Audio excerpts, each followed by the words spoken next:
ზოგადად ეს პროგნოზები უმადური საქმეა ხოლმე ასეთ ვითარებაში, თუმცა მე აბსოლუტურად დარწმუნებული ვარ იმაში, რომ სრულებით არათავსებადია ის, რასაც ახლა ივანიშვილი თავისი რეჟიმის მეშვეობით, თავის ძალაუფლების და ფულის შესანარჩუნებლად აკეთებს ქართული ხალხის მისწრაფებებთან და ეს ყოველთვის არის ყველა ადამიანისთვის, ყველა სახელმწიფო მოღვაწისთვის, პოლიტიკაში ჩართული საჯარო თუ არასაჯარო პირისთვის პოლიტიკური განაჩენი და მე აბსოლუტურად დარწმუნებული ვარ, ამას უნდა იაზრებდეს ყველა, მაგრამ არ ვარ დარწმუნებული იმაში, რამდენად ყავს მას გარემოცვაში დღეს ადამიანები, რომლებსაც აქვთ უნარი, შესაძლებლობა, უფლება, რომ მას ეს რეალობა დაანახოს, ხანდახან მგონია ხოლმე და ამაში აბსოლუტურად დარწმუნებული ვარ, სრულად რეალობას მოწყვეტილი, არაადეკვატური რეჟიმი გვმართავს, რომელიც ვერ იაზრებს იმ შესაძლო შედეგებს, არა მხოლოდ ქვეყნისთვის და ხალხისთვის და საქართველოს მოქალაქეებისთვის, პერსონალურად ამ რეჟიმისთვის და ამ რეჟიმის მოსამსახურე ადამიანებისთვის, მმართველებისთვის თუ მასში ჩართული ადამიანებისთვის რა შედეგები შეიძლება მოყვეს პოლიტიკურიც, ისტორიულიც და სამართლებრივიც. მე აბსოლუტურად თქვენ ადრე ამბობდით სხვათა შორის ბატონო ბერდია, რომ ივანიშვილის წინააღმდეგ ასე ვთქვათ ჩვენებებს, ჩვენს დასავლელ პარტნიორებთან აძლევენ თავად მისი თანაგუნდელებიც.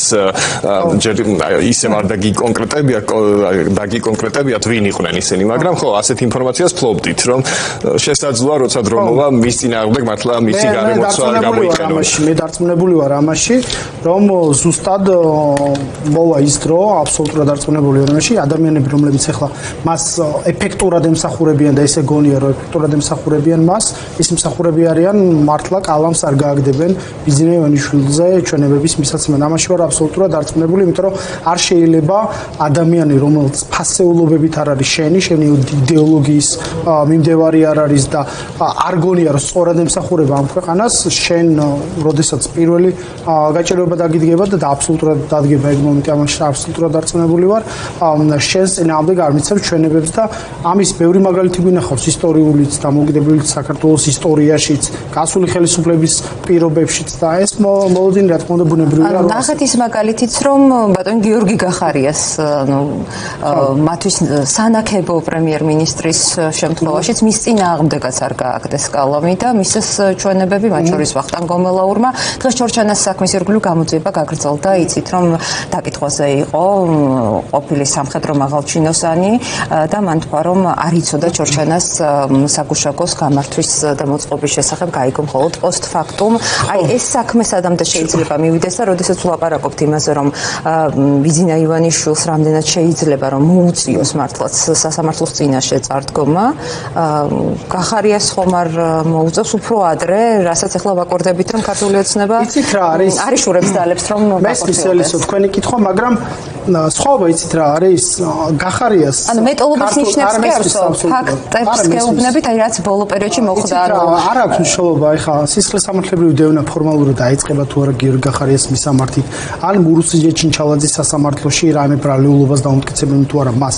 დღეს არის მოცემულობა, როდესაც გიორგი გახარიას ედავებიან ჩორჩანაში ქართული მიწის დაცვას, საოკუპაციო ხაზზე საგუშაგო საგებას, რომელმაც ადამიანები გატაცებისგან გადაარჩინა, მათი ჯანმრთელობა და სიცოცხლე გადაარჩინა, დაახლოებით 17 მილიონი კვადრატი, რადგან კვადრატულმეტრებში უყვართ დაცვა, შეუნარჩუნა მათ შორის კონტროლირება ტერიტორიაზე, კონტროლი ამ ზონას საკუთარ ქვეყანას და ამ პირობებში, როდესაც ქართული მიწის დაცვას ედავები კონკრეტულად შენს ყოფილ შინაგან საქმეთა მინისტრს, ყოფილ პრემიერ-მინისტრს, რომელიც მე დააწინაურე არა მხოლოდ ერთხელ, არამედ მეორეჯერაც გამოუცხადა, შენმა გუნდმა თურმე deep state-ის დავალებით ნდობა, ეს არის განაჩენი მათ შორის ოცნების პოლიტიკური კლასისთვის და ამ რეჟიმისთვის და რაც შეეხება იმ ადამიანებს, რომლებიც ახლა, რა ვიცი, ყოფილი ეროვნული უსაფრთხოების საბჭოს მდივანი, ყოფილი შინაგან საქმეთა მინისტრი სუსის, ანუ დღეს და ყველა სამწუხარო დღეს იყო, რომ გაერთიანებული თავდაცვის ძალების, გენშტაბის უფროსმა რომელმაც ისიც უნდა იცოდეს საოკუპაციო ხაზი, იქით რა ხდება, აქეთ რა ხდება, ჩიტი ვერ უნდა დაფრინავდეს. თურმე არ იცოდა, არც სამხედრო დაზვერვა მიაწოდა ეს ინფორმაცია, ესე ირკვევა ყოველ შემთხვევაში, რომ იქ საგუშაგო იგებოდა და ფაქტობრივად ეს საგუშაგო რაღაც ნაწვიმარზე სოკოსავით ამოვიდა, ხო? ამას გვიმტკიცებენ. შემირცხვენია ყველა ის მუნდირი, ყველა ის ჩინი, რომელიც მიუღია ამ ადამიანს ამ სამშობლოს მსახურებისთვის, თუ მან ვერ გაბედა სიმართლე თქვას და ქართული მიწის დაცვას თურმე მოყვა ის შედეგი, რომ ქვეყანამ რაღაცა ტერიტორიები დაკარგა და თურმე კომისიას ენდობა ეს ადამიანი, თურმე ჩორჩანაში მიმდინარე პროცესები არ იცოდა. საერთოდ რას მე ხო ამ განხილვაზე ალბათ დრო არ უნდა დავკარგოთ ბატონო ბერდი, იმიტომ რომ ჩვენს მაყურებელსაც აქვს უკვე კითხვები, რატომ არის ეს თემა საერთოდ დღის წესრიგში, საერთოდ სიმართლის გარკვევაზე მეტად, ხო, უფრო ის გვაინტერესებს პოლიტიკური დევნის იარაღებს როგორ გამოიყენებენ და ამიტომ ყველასთვის მოლოდინი შეიქმნა, რომ გახარიას დიდ ბრალდებას და შესაბამისად ხანგრძლივ პატიმრობას უმზადებენ. ჩორჩანას საქმე იქნება განაჩენი არა გახარიასთვის, აი მაგას ამაში ვარ აბსოლუტურად დარწმუნებული შინაგანად, რომ ჩორჩანას საქმე იქნება განაჩენი ოცნების რეჟიმისთვის. ამაში სამწუხაროდ მძიმე განაჩენი იქნება ქვეყნის ინტერესებისთვისაც, იმიტომ რომ აქ ოკუპაციაზეა საუბარი. და მე რამდენად უკვე ქართული ოცნება თავისი გადაწყვეტილებებით ამართლებს რუსეთის ნაბიჯებს. ბატონო ბერდია, ამ გარემოებებიდან გამომდინარე, რაშიც ვართ ახლა, როგორია დღეს გახარიას სტატუსი, ის არის ისევ უპრეცედენტოდ ხანგრძლივ მივლინებაში და უკვე შეგვიძლია მოიხსენიოთ როგორც პოლიტიკური დევნილი. უპრეცედენტოდ ხანგრძლივი მივლინება რამდენია? ჩვენზე მეტია გრძელდება ასეთი ხანგრძლივობის მივლინება არ მახსოვს. კარგით, ერთი თვით ვინ ყოფილა ახლა მივლინებაში გავიხსენოთ მაშინ. გამახსენეთ. ორი მნიშვნელობა მე არ ვიცი სხვა. მე ვერ ვიხსენებ, ბევრი ვიზიტი გამიშუქებია მე პირადად. სხვა მაგალითები არ მაინტერესებს შეიძლება. ხო, არ ყოფილა და ამიტომ თუ ყოფილა, მაშინ ჩამისწორეთ შეკითხვა. ხო, რა ვიცი ხა, ვერ ჩამისწორეთ. რავი, თქვენთან სადაო და არა, უბრალოდ რადგან გააპროტესტეთ ეს ციტატა ასეა არ მოგწონთ, მაგრამ მოცემულობა არის ის, რომ გიორგი გახარია მუშაობს საზღვარგარეთ. გერმანიაში მუშაობს ბრიუსელში, ორი მნიშვნელოვანი ამოცანის გადასახადები. ანუ ის მივლინებით იმყოფება და არ არის პოლიტიკური დევნილი ჯერჯერობით? არ ვიცი, პოლიტიკური დევნილი არის თუ არ არის, ამას გავარკვევთ უახლოეს პერიოდში, როდესაც მის მიმართ კონკრეტული სამართლებრივი პროცესები დაიწყება. სისხლის სამართლებრივი შესაძლო სისხლის სამართლებრივი დევნის კუთხით და აქ ამას დავინახავთ თუმცა ახლა რა მოცემულობაც არის, როგორც მას დამნაშავედ აცხადებენ, უდანაშაულობის პრეზუმპციას არ ღვევენ ფაქტობრივად დევნის ინსტრუმენტად იყენებენ კომისიას, ეს რა თქმა უნდა ქმნის გარემოს, რომელიც გვაფიქრებინებს, რომ ის შესაძლოა იყოს პოლიტიკური დევნის მსხვერპლი, თუმცა ეხლა ამ მომენტისთვის მე ვერ ვიტყოდი, რომ გიორგი გახარია რაღაცა ან წასულია პოლიტიკური დევნის მოტივით ქვეყნიდან და ასე შემდეგ. ის არის ორი მნიშვნელოვანი ამოცანის გადასაწყვეტად. ერთი, თქვენ იცით, რომ უახლოეს პერიოდში განიხილება მათ შორის ვიზა ლიბერალიზაციის შეწყვეტის შეჩერების საკითხი ამ ქვეყნისთვის, რაც არის ეგზისტენციალური პრობლემა, როგორც ხშირად არა, ტექნიკური საკითხიაო, ასე გითხრა კობახიძე.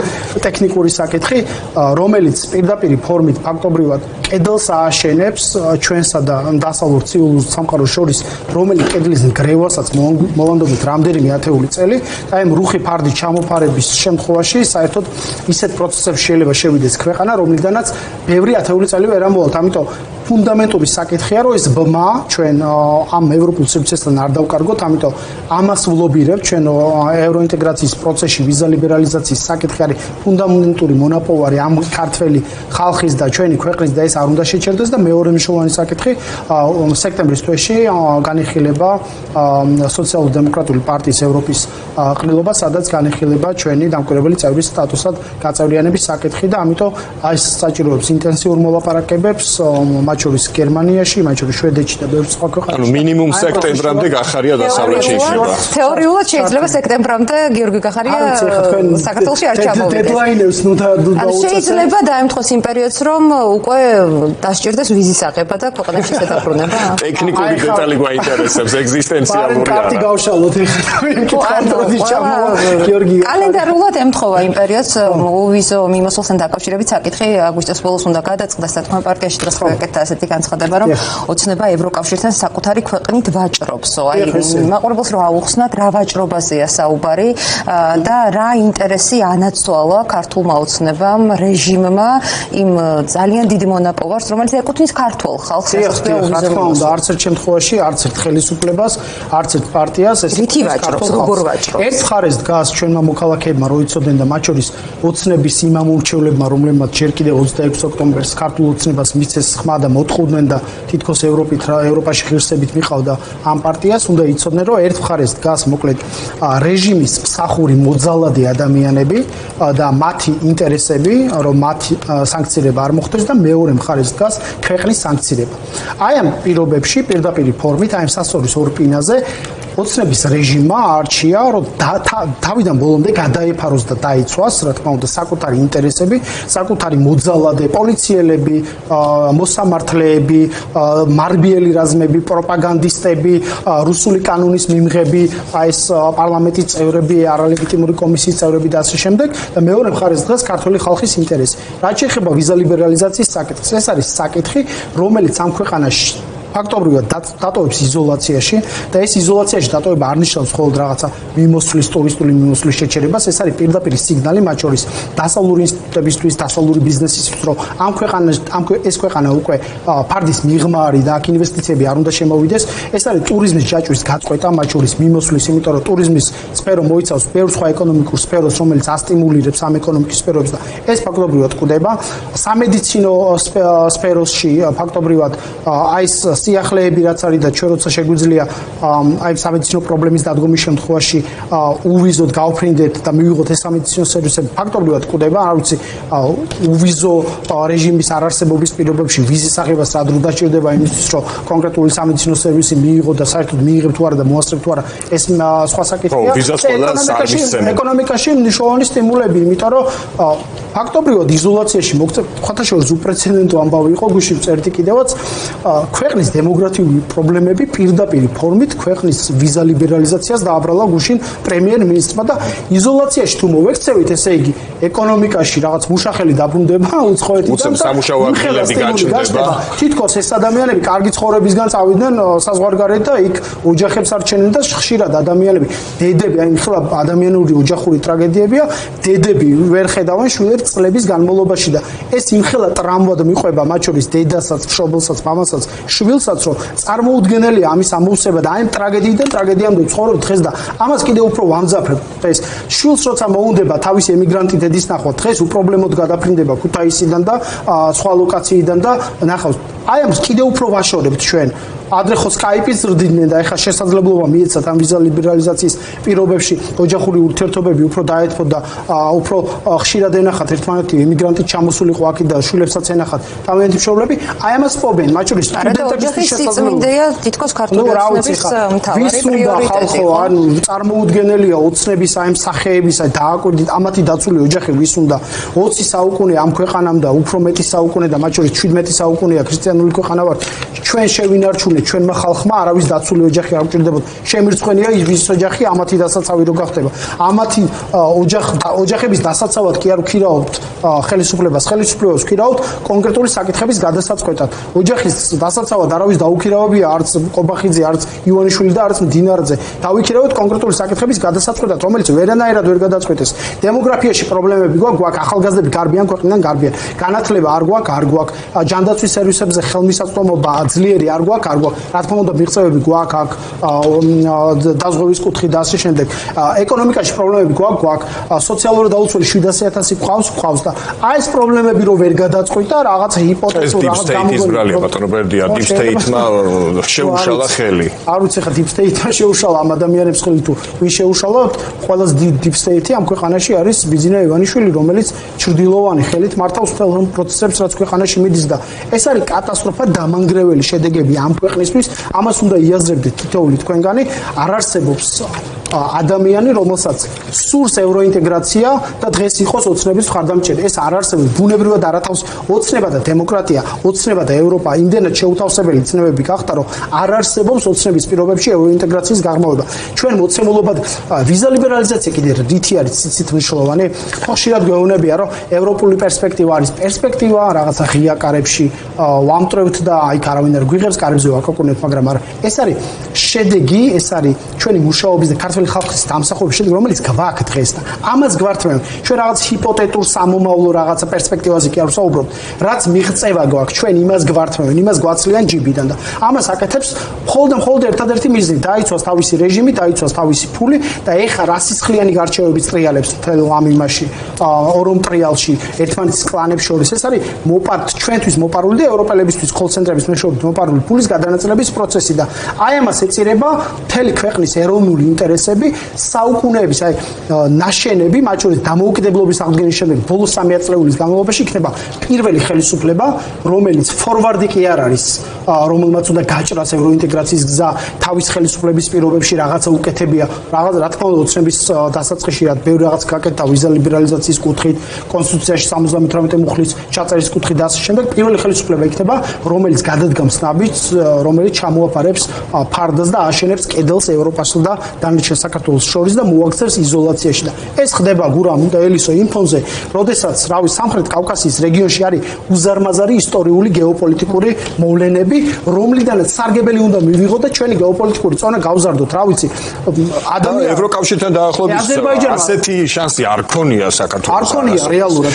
20 წელს გურამ სამთავრობო განაცხადს გავაკეთეთ, რომ 2024 წელს კანდიდატის სტატუსზე გავაკეთებდით განაცხადს და ისეთი შესაძლებლობის ფანჯარა გაიხსნა, კანდიდატის სტატუსიც მივიღეთ და წარმოიდგინეთ აზერბაიჯანმა ტერიტორიული მთლიანობა აღადგინა, ახალ დერეფანს ალაგებს სომხეთის გავლით, სომხეთი გამოდის ჩრდილოური გავლენიდან, ფაქტობრივად დერეფნის ახალ ფუნქციას ევროინტეგრაციის მიმართულებით გზას ჭრის, პარტნიორობას ალაგებს შეერთებულ შტატებთან და ჩვენ რამდენი წლით დავიხიეთ უკან. ჩვენ ვერ მშვიდობებით, ოღონდ პირადი ინტერესების, კერძო ინტერესების გამო, აი პარტიულსაც ვერ ვამბობ ბატონო ბერდია. ხო, ეს არის ბიზინა ივანიშვილის რაღაცა კერძო რაღაცა ახირება.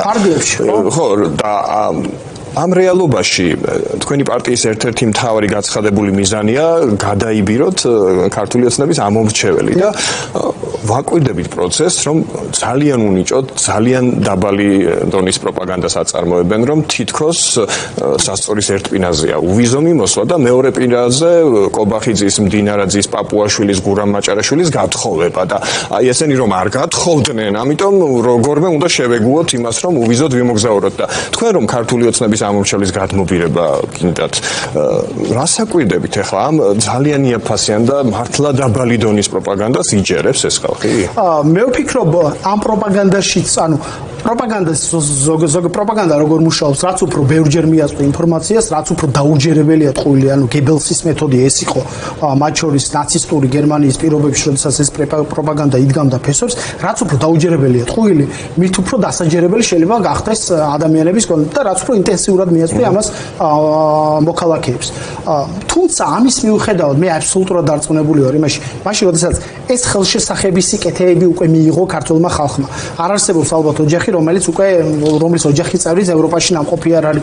ტურისტული მიზნით, სამუშაო მიზნით, სხვა მიზნით, ძალიან კარგად იციან, რომ ევროპაში არავის ძალით არ ათხოვებენ და არავის არ აიძულებენ რაღაცა მამაკაცზე გათხოვებას, მამაკაც და ქალზე ქალს და რაღაც სიგიჟეები, რომელშიც რთული წარმოსადგენია, ხო მაჭარაშვილი ვინმე მოიტაცოს და ძალით იქორწინოს და იძალადოს მასზე.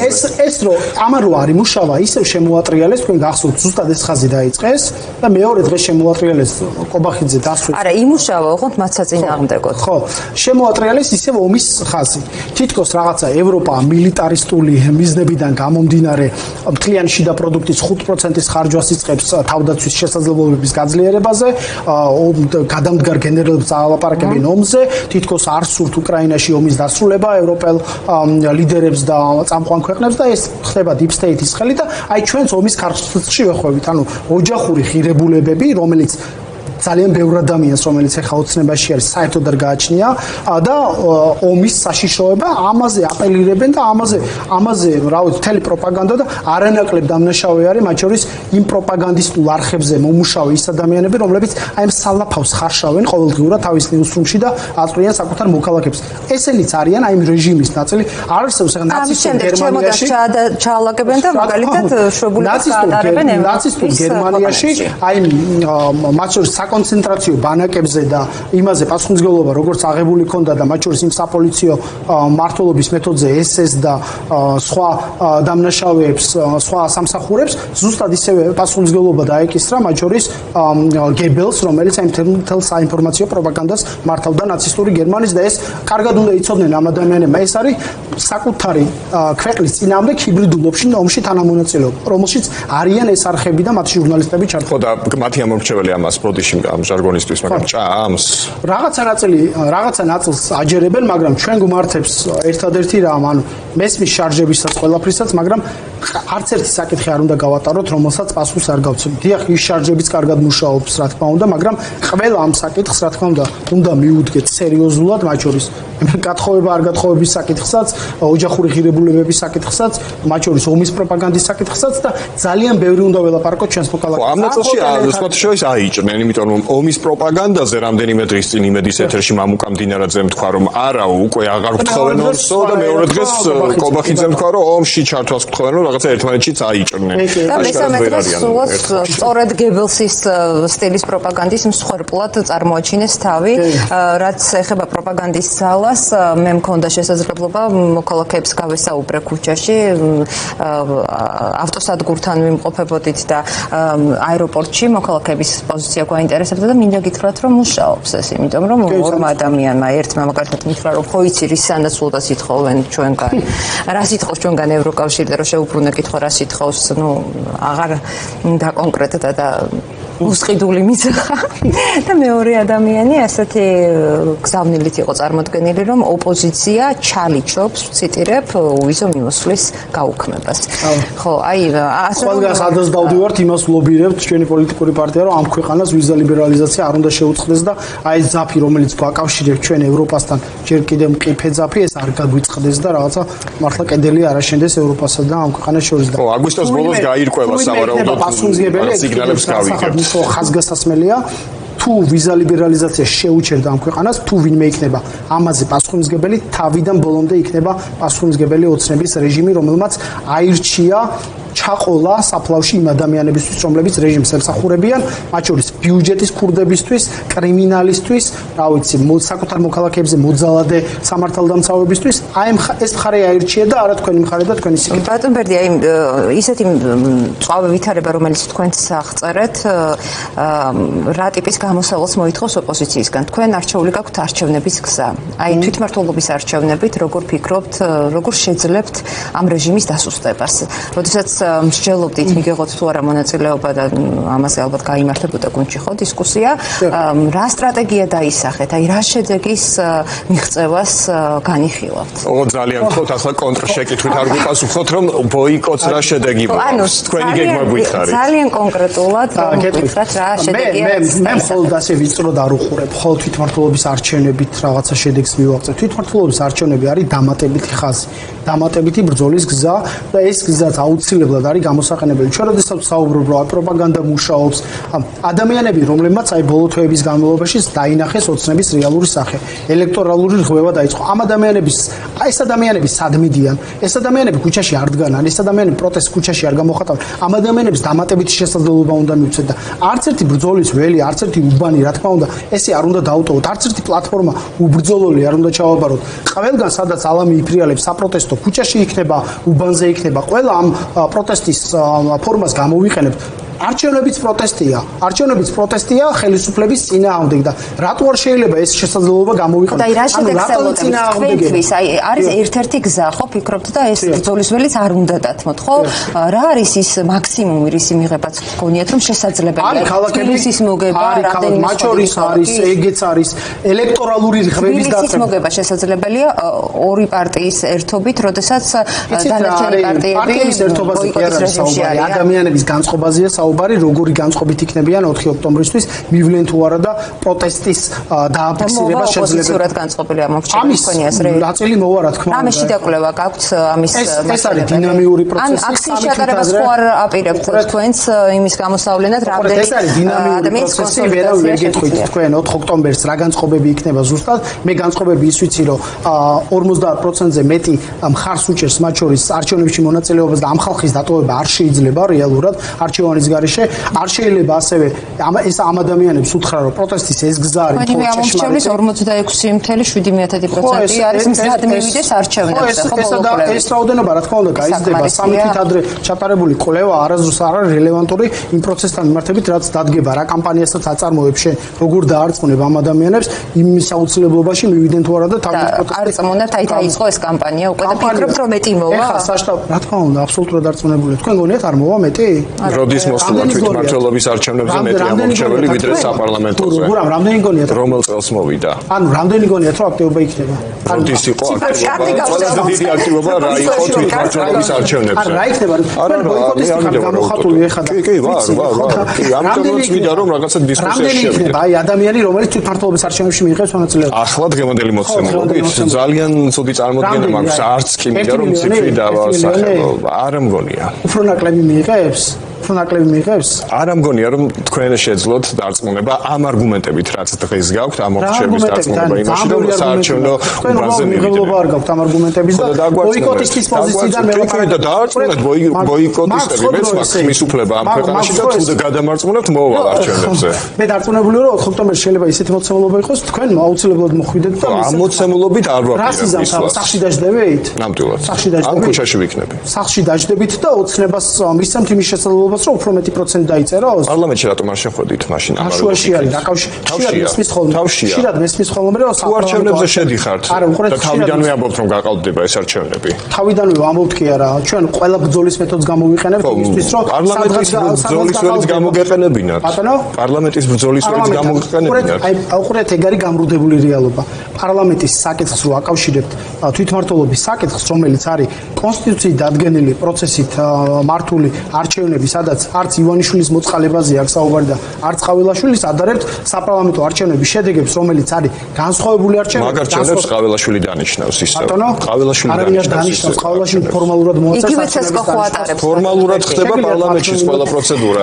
არა მესმის რომ ბოიკოტისტები ხართ მაგრამ რაღაცა ობიექტურობის კრიტერიუმები დავუწყოთ ერთობის მომხრე ვარ და ამ ხო და ერთობა რატო არ შეიძლება აქ იქით რატო აი რაში შედგა ერთობა იქით რატო არის ჭეშმარიტება თუ საპარლამენტო არჩევნების წინ ეს ერთობა ვერ შედგა ეხლა როგორ ანუ რატო არის ჭეშმარიტება ახლა რა უფრო მაღალი ინტერესი იდგა რომ თქვენ თუნდაც ორი პოლიტიკური ძალის ერთობა შედგა და არ შედგა ეს ერთობა საპარლამენტო არჩევნების წინ როდესაც დაკვეთა იყო აი ხო ხურეთ ამაშიც ფუნდამენტურად ეხა შეცდომაში ყავს მოქალაქეები ეს არ არის ერთობა ეს არის პრაგმატული თანამშრომლობა როდესაც ჩვენ ურთიერთ კონკურენციაში არ შევდივართ ერთმანეთთან და ვამბობთ რომ სადაც იქნება ლელო მათ შორის შეიძლება ნეიტრალური კანდიდატი წარმოდგენილი იქ ჩვენ კონკურენციაში არ შევალთ და გავზრდით იმის შესაძლებლობას რომ ერთმა კანდიდატმა იბრძოლოს ერთი ოცნების კანდიდატის წინააღმდეგ სადაც იზრდება პოტენციალური საპარლამენტო არჩევნების წინ არ იყო პრაგმატული რომ საპარლამენტო არჩევნებში მოგენახათ გზები შესაძლებელი საპარლამენტო არჩევნები არის ფუნდამენტურად განსხვავებული არჩევნები სადაც სამაჟორიტარო სისტემით იცით რომ არ ირჩევენ სადაც სიები არის წარმოდგენილი და სიების წარმოდგენის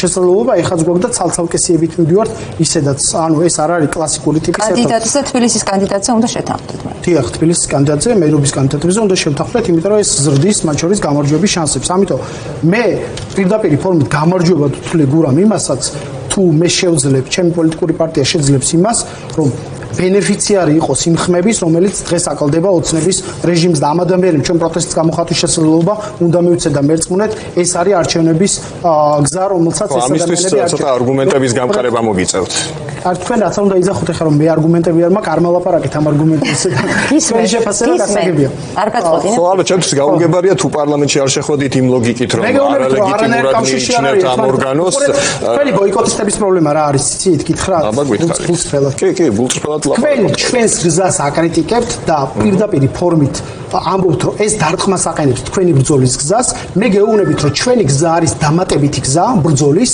და არ ეწინააღმდეგება თქვენი ბრძოლის გზას და ამ ბრძოლაში ჩვენც ვართ ქუჩაში მე არ დაუჯანებები ვართ 5000 ლარი ქუჩაში ვდგავარ ძალიან ბევრჯერ მაგრამ კი ამას არავინ არ გეუბნება თუ არ დგა საერთაშორისო ასპარეზზე არ მუშაობთ დელეგიტიმაციის თვალსაზრისით სასანქციო რეჟიმზე არ მუშაობთ ვიზა ლიბერალიზაცია რო არ შეუჩერდეს ამ ქვეყანას ამაზე არ მუშაობთ და რა კავშირში არის თვითმმართველობის არჩევნებს რატო უპირისპირებთ ლეგიტიმაციის აღიარებად რა ლეგიტიმაციის აღიარება მოიხსენიება ეს ოპონენტებში რას ნიშნავს პარლამენტს არ აღიარებს ერთი წამით კაცო ხელისუფლებას ამბობთ რომ არჩევნები გაკავდა და მის შედეგებს არ რატო დადიან ადამიანები ჯარიმებს რატო იხდიან თუ არ აღიარება, ყველა შტოს არ აღიარება იყოს სასამართლო. რატო დადიან სასამართლოში ადამიანები? მაინტერესებს უბრალოდ ჯარიმებს რატო იხდიან? აი მათ შორის თქვენი კოლეგებიც, რომლებსაც აჯარიმებენ უსამართლოდ. რატომ მიდიან სასამართლოში და მე რატო ეს თქვენი აზრით სწორი შეთარებია.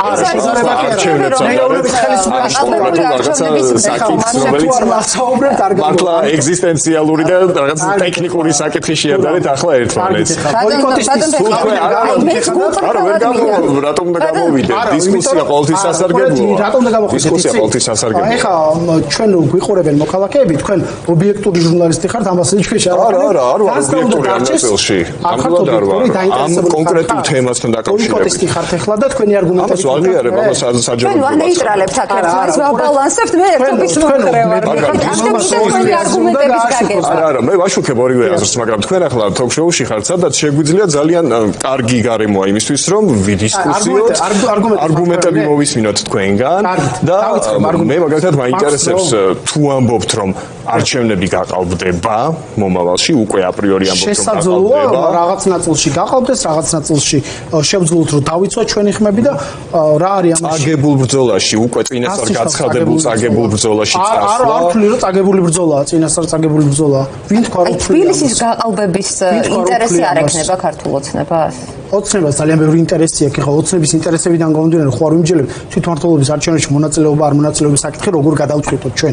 ჩვენ ეხლა ოცნების რა ინტერესები აქვს და როგორ უყურებს ამას, ისე კი არ ვიღებთ გადაწყვეტილებას. ჩვენ ვიღებთ რაციონალური, პრაგმატული პოლიტიკიდან გამომდინარე და ცივი პოლიტიკიდან. და შესაძლებლობებიდან ალბათ, ხომ? ანუ მე აი მართლა გულწრფელად მაინტერესებს და აი არ გვპირდებით რომ არ შეგაწყვეტინებ. ერთი როგორ ფიქრობთ რომ შესაძლებელია ამომრჩეველთა რაოდენობის გაზრდა, ვინც წამოვა არჩევნებზე და ოპოზიციურ ამომრჩეველს გულისხმობ, ცხადია ეს ერთი კამპანია როგორ წარმოგიდგენიათ და აი 5 ოქტომბერს რა მოხდება? 5 ოქტომბერს რა მოხდება გურამ? თქვენ როგორც ბოიკოტის თქვენ გაქვთ იმედი რომ გავგზავნებით და გამოვართ ქუჩაში და ვითხოვთ რომ აი გახარიას პარტიას ხმები დაუბრუნეთ, რატომ მოპარეთ ხმები, აი ესეთი მოლოდინი. აი არგუმენტები გთხოვეთ და მაინც კონტრკითხვაზე გადავიდეთ. არა, ეგარი, ანუ ჩვენ დავსვით პირველ ეს შეკითხვა. ბოიკოტის შემთხვევაში როგორ ზრდით? ანუ როგორ მიყავთ კამპანიის შემთხვევაში? თქვენი არგუმენტები რატომ არის ბატონო ბერდიასის ჩემთვის ყოველთვის კონტრკითხვები გაქვთ და არა არგუმენტები. და ახლა შეეცადეთ რომ არგუმენტები შემოგთავაზოთ და არა კონტრკითხვა. ხო და გურამ თუ მათქმევინება ერისով დასვა კითხვა, ახლა ისევ კითხვის ფორმულირება არ დააბრუნოთ, არგუმენტები გითხარით. სწორი კამპანია ჩავატაროთ. ჩვენ თუ პარტიებმა ბოიკოტი გადაწყვეტეს, ეს არ ნიშნავს იმას, რომ ვიღაცას ბაგაზე ყავს მიბული თავისი ამომრჩეველი და ის არ მივა არჩევნებზე. ამის იმედი არ გქონდეთ თქვენ. იმიტომ რომ მე აბსოლუტურად დარწმუნებულია, რომ აბსოლუტური უმრავლესობა მათი ამომრჩეველების არჩევნებზე აუცილებლად მივა. ბოიკოტი ჩვენ არჩევნებს კი არ უნდა გამოუცხადოთ. ბოიკოტი უნდა გამოუცხადოთ ოცნებას. მათ შორის არჩევნებზე 4 ოქტომბერს. ეს არის მნიშვნელოვანი მესიჯი, რომელიც უნდა გაიგონ ჩვენ მოქალაქეებმა და ამასთან დაკავშირებით აუცილებლად ჩავატარებთ კამპანიას. რატომ უნდა გავაკეთოთ ეს? ჩვენ გვაქვს უზარმაზარი პოტენციალი, მათ შორის თბილისში, როდესაც ელექტორალური დანაკარგები აქვს უზარმაზარი ხელისუფლებას, ეს არჩევნები მოუგოთ. მათ შორის დედაქალაქში იმ პირობებში, რა პირობებში ჩვენ 2024 წლის 26 ოქტომბერს მათ შორის თბილისში ჩავატარეთ არჩევნები. მეორე მნიშვნელოვანი საკითხი. არ იფიქროთ მეგობრებო, რომ ეს რაიმე ფორმით დაკავშირებულია ხელისუფლების ლეგიტიმაციასთან. ეს ესე არ არის და არანაირი კავშირი არ აქვს თვითმმართველობის არჩევნებს საპარლამენტო არჩევნების შედეგებთან, ან ცენტრალური ხელისუფლების აღიარება არ აღიარებასთან. ჩამომათრევით არგუმენტები და ბოლოს შევიდეთ მსჯელობაში თითოეულ საკითხთან დაკავშირებით. მესამე მნიშვნელოვანი საკითხი. არ არსებობს მაგალითი, აი პირდაპირ ფორმით, სადაც ბოიკოტმა გაამართლა არჩევნების. დღეს ოპოზიციის ის ნაწილი, რომელიც გეუბნებათ, რომ აი ჩვენ ვივლით ახლა კარდაკარდ დავარწმუნებთ ადამიანებს, რომ არჩევნებში არ მიიღოთ მონაწილეობა, პირდაპირ ფორმით გეუბნებით, რომ ამ ქვეყანაში კლავს არჩევნებს, როგორც პოლიტიკური ინსტრუმენტს ხელისუფლების ცვლილების და ეს არის უზარმაზარი შეცდომა. შეიძლება ითქვას დანაშაულის, არ შეიძლება ადამიანს არჩევნების შესაძლებლობა მოკლა ამ ქვეყანაში. ეს ოცნება არ მოკლა? ოცნება მოკლა, მათ შორის, მაგრამ არ მიხვდი არჩევნებზე კამპანია არის უპრეცედენტო კამპანია და თქვენ წარმოიდგინეთ წალენჯიხის არჩეულ მერიას, გამარჯვებულ ოპოზიციურ მერიას ოფიციალურ ადმინისტრაციულ ორგანოს დააწერინეს, რომ ბოიკოტში შევდივართ. ანუ გამარჯვებული მერია დააწერინეს რას ნიშნავს? ძალიან დაბალი შეფასება გამოდის. აშლებინეს მე გურამ, ანუ ფაქტს გეუბნებით კაცო. მე ხო წაშალეს, არის იცით ეგ ისტორია? დააწერინეს და წაშლების დააშანტაჟა და თავზე ნაცმოძრაობამ დააწერინა ოფიციალურ ადმინისტრაციულ ორგანოს თავისი პოლიტიკური მესიჯი. ეს არის მოცემულობა. კიდევ მნიშვნელოვანი საკითხი გავყვეთ.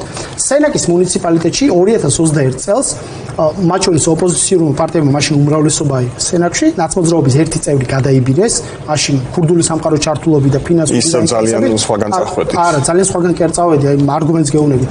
400 ხმა ქონდა აღებული ოცნებას და მეორე სამაჟორიტარო განმეორებით არჩევნებზე არ მიიღო ოპოზიცია მონაწილეობა, რაც შეცდომა იყო ჩემი გადმოსახედით. იცით რამდენი ხმა იყო ოცნება? 900 ხმა. და დღეს ჩვენ აი ამ შესაძლებლობას ვაძლევთ, რომ აი ეს ხმები, აი ეს მოხვეტოს პირდაპირ ფორმით და ჩაიდოს ჯიბეში ოცნებამ. და ამის შესაძლებლობა რამდენიმე თვის წინ ბატონო მერდია თქვენი ძახით არჩევნები არ არისო, არჩევნები წაგვართვა ამ ხელისუფლებამო. დიახ, ცენტრალურ დონეზე ხელისუფლების ის შედეგები არ გამოხატავდა არჩევნების ნათქვამი ცესკოს მიერ დადებული შედეგები იმ შედეგებს რაც რეალურად იყო. თუმცა ეს არ ნიშნავს არა ერთი წამით კაცო, ეს არ ნიშნავს იმას, რომ საპროტესტო ალამი ჩამოვწიოთ. მე გამოვყვებით თქვენ როგორც ბოიკოტის, თუ თქვენ მეტყვით, მე აი ამ ეთერში ჩვენ მოქალაქეებს ეთქვით, რა არის თქვენი გეგმა. მე შეიძლება გამოვყვეთ ამ გეგმაში, უნდათ მითხარით. ამ გეგმას შედეგები აქვს და დაინახეთ ეს შედეგები. კარგი, ჩემს კითხვას უპასუხეთ, რატომ არ არის კავშირში საპარლამენტო არჩევნები? იმიტომ არ არის კავშირში, რომ საპარლამენტო არჩევნები არის ლეგიტიმაციის კონტექსტში. საპარლამენტო არჩევნები არის არჩევნები, როდესაც ვირჩევთ პროპორციული სისტემით ცენტრალურ ხელისუფლებას, მათ შორის საპარლამენტო მანდატების მეშვეობით ვაკომპლექტებთ, მათ შორის როგორც საკანონმდებლო ხელისუფლებას, საკანონმდებლო ხელისუფლების მეშვეობით აღმასრულებელ ხელისუფლებას. თვითმმართველობის არჩევნები არის არჩევნები, როდესაც ადგილობრივი მნიშვნელობის საკითხების გადასაწყვეტად, ადგილობრივი მნიშვნელობის პრობლემების მოსაგვარებლად ვირჩევთ მუნიციპალიტეტების წარმომადგენლობით ორგანოებს, საკრებულოებს და მერებს. რა კავშირშია ეს ორი კონსტიტუციური პროცესი ერთმანეთთან? ერთი არის ცენტრალური ხელისუფლება და მისი არაღიარების და დელეგიტიმაციის საკითხი და მეორე არის თვითმმართველობის საკითხი, რომელიც ასევე თუ თვითმმართველობის საკითხი არჩევნების გაყალბების შედეგად დადგება ასევე კითხვის ნიშნის ქვეშ, რა თქმა უნდა დელეგიტიმაციის პროცესი სავა საკრებულოების და მათ შორის არჩეული მერების და აი ამ ინსტრუმენტებს აი ესე რომ ფლანგავთ ყველა პროტესტიდან ალამს ქვევით წევთ, ყველა ბრძოლიდან ალამს ქვევით წევთ. რა სადმივდივართ საერთოდ დამკვირვებლების გარეშე როგორ იცავთ ხმებს აბასაც? რომელი დამკვირვებლების უკაცრავ? არ არსებობენ მართალია. აი რომელი დამკვირვებლები? არა, მაინტერესებს რომელი დამკვირვებლები? არ იქნებიან მართალია. უბნებს დაკვირვების მონიტორინგის შესაძლებლობები არ შეზღუდვა, კანონმდებლობა არ გაუარესა ქართულმა ოცნებამ, ანუ ამ გაუარესებული პირობებით თქვენ რა გეგმა გაქვთ, როგორ შეიძლება დაიცვას ეს? კიდევ ერთი კითხვა ბატონო ბერდია, რომ თქვენ შედიხართ ამ ეგრეთ წოდებულ არჩევნებში, არა, ზუსტად ამ კითხვის გაგრძელება. იგივე კითხვა. თქვენ შედიხართ არჩევნებში. მე გითხარით ღიად რას ვემხრობი და თქვენ შედიხართ არჩევნებში. თქვენი პირობების გარეშე ქართული ოცნების წესებით არც კი მოითხოვეთ, რომ არჩევნებში მონაწილეობის სანაცვლოდ რაღაც პირობები დაგეყენებინათ, მათ შორის საარჩევნო გარემოს გაუმჯობესების 2020 წელს ვისი წესები იყო? და რა მოიგეთ მე? რა მოიგე? არ შევსულიყავით? არა, ექსამი არ შევსულიყავით? არ შევსულიყავით და გაკვეთილი ისწავლეთ, რომ ვერაფერი ვერ მიიღეთ და ხმები ვერ დაიცავით, ახლა ისევ რატომ მაგარჩევნებმა რა მოიტანა? მაგარჩევნების შედეგებმა და არჩევნების გაყალბების შედეგებმა მოიტანა დელეგიტიმაცია ამ ხელისუფლების სასანქციო რეჟიმი. ბიზნა ივანიშვილი მაგნიცკის სიაში არის სანქცირებული. მოქმედი შინაგანი ბოიკოტის გამო ეს შედეგი არაღიარების, არალეგიტიმურად ცნობის გამო. რომელიც იმუშავა მათ შორის ჩვენი პარტია. ამტკიდან გამოხვედით და ისევ უკან ბრუნდებით და ამბობთ, რომ იგივე ცესკოს უნდა ვენდოთ. მოდით ისევ რასაუბრთ ხა? აი როგორ შეიძლება ხა ამაში დამდოთ მე ბრალი, რომ მე ვამბობ ხა, რომ იგივე ცესკოს უნდა ვენდოთ. რას ნიშნავს? მაშინ რატომ მიდიხარ თუ არ ცესკოს ვენდობთ? 2020 წელს ვარამია ენდობოდა ცესკოს და იმ აპარატებს, მაგრამ მე არ ვენდობ. არ ვენდობ. მაშინ რატომ მიდიხარ ცესკოს მიმართ ნდობა არ ნდობა წვითავს ადამიანების არჩევნებში მონაწილე. ანუ სერიოზულად ანუ არა სერიოზული ჩემი. ძალიან დაგწყვეტილი რომ ჩემ კითხვას ვერ უპასუხენ და გურავი არ მოძებს შესაძლებელი. ჩვენ მოვრიგდებით. როგორ აპირებთ ხმების დაცვას გაუარესებული კანონმდებლობით და შეზღუდული შესაძლებლობებით? კარგით. ჩვენი პოლიტიკური პარტია იყო პარტია 2024 წლის საპარლამენტო არჩევნებზე, რომელსაც არ ყავდა კომისიებში, საარჩევნო, საოლქო და საარჩევნო კომისიებში წევრები. მიუხედავად ამისა, ჩვენ შევძელით იმ ადამიანების მობილიზება, რომელიც ყველა აბსოლუტურად ყველა უბანზე იყვნენ წარმოდგენილი. სრულიად უსახსროდ, როგორც ხვებია, დაქირავებით აკეთებენ ამას და სრულიად უსახსროდ. ამიტომ მე ამ ადამიანებს აი ამ პირობებშიც კი, აი ამ გაყალბების პირობებშიც კი, ჩვენო პარტიამ უზარმაზარი დამოუკიდებლად გასულმა. ყველანი ესენი ხო კოალიციები იყვნენ, რა თქმა უნდა, 3-4 პარტიისგან შემდეგ. აჩვენა ძალიან კარგი შედეგი, ძალიან მაგარი შედეგი და აი ამ პირობებში თქვენ მეუბნებით, რომ მე არ უნდა გავიდე ხა არჩევნებზე. პირობები ხო გაუარესებულია. გასაგებია და რა ვქნათ ახლა ადამიანი რომელიც დანით მორგის ჩანს და ადამიანი რომელიც ალბათ ნაფიქრი გაქვს ხო როგორ ადამიანი რომელიც დანით და საყაჩაღებლად მორგის შენთან მაგას ხო წინააღმდეგობას აი იარაღით რო დაინახო რა შეიძლება არ გაუწიო წინააღმდეგობა მე ყველა ვითარებაში გავუწევ წინააღმდეგობას ნებისმიერ საპროტესტო ალამს რომელიც ხელში მიჭირავს არჩევნებზე იქნება ეს თუ პროტესტში იქნება ქუჩაში თუ საგარეო ასპარეზზე იქნება აბსოლუტურად ყველა შესაძლებლობას გამოვიყენებ ამისთვის და მათ შორის შეიძლება ეს არჩევნები განიხილოთ როგორც შესაძლებლობა გაყალბებაში ამხილოთ კიდევ ერთხელ ქართული ოცნება? შეიძლება ერთ-ერთი ესეც იყოს, დიახ. კარგი, ძალიან მოკლედ ბოლოს სად არის ახლა გახარია?